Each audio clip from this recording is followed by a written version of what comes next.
Hi, and in this quick video I'm just going to talk about an upcoming webinar that we're going to have from Zimmer Peacock, but it's really about screen printed electrodes, and ironically I'm actually going to use technology, at least in this video, to illustrate what the webinar is in part about. But I'm actually going to use essentially our own potentiostats to actually kind of criticize screen printed electrodes that we manufacture, and also to sort of show you some of the improvements that we've now deployed. So I do have some screen printed electrodes in front of me. I'll just go to a few slides and then finish off by giving you a link to an upcoming webinar. So at ZP we do in part we help in the development, manufacture, both in academia and in industry, of point of care, point of need devices, and screen printed electrodes have proven to be a good platform for that. So I am going to introduce in the upcoming webinar these new cartridges from ZP. Here's one of our screen printed electrodes in its kind of cartridge here. I think the first thing you might notice actually is the ease at which I'm sort of picking these up and actually handling them.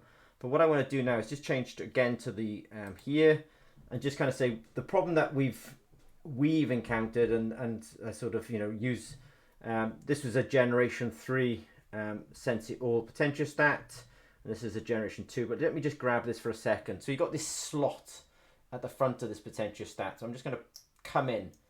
Now by picking it up and handling it, I can get that screen printed electrode in there, but the problem with these kind of things is that one's actually quite loose, and it's quite, you know, in fact very loose, so it's easy enough to kind of get in there, but my hands are really kind of close to the working electrode area, so that's actually quite cumbersome and a little bit, yeah, sort of awkward.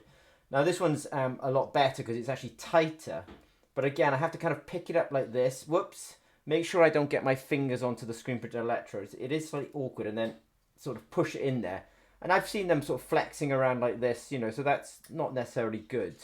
So we kind of realized that one of the problems, and something that we're quite interested in at ZP, is actually helping people kind of get to market. So that also means, you know, in the R&D setting, giving people screen printed electrodes that kind of are more productized actually, and not just thinking solely about the research phase, but also thinking about the translation phase as well.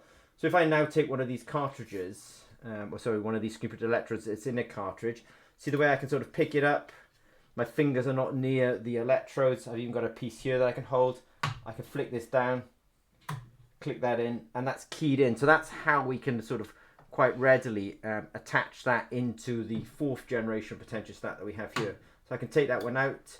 Again, you know, they're very easy to handle, and so it's that handleability. Now the reason being is that ZP is kind of slightly different in our when we manufacture screen printed electrodes, is actually because we have users of our screen printed electrodes outside of the kind of normal kind of academic setting. You know, these would be people in the kind of medical industry or the food and beverage industry who are not used to screen printed electrodes, and you know, they want a sort of ease of use. So in the next upcoming webinar, I'll give a link now, we are going to discuss this new style of screen printed electrodes, and actually they've both got the kind of, you know, both useful for the R&D setting, but also useful for actually that translation of academic research out of the lab as well. So if you're interested, I will put the link in the description or adjacent to this video here.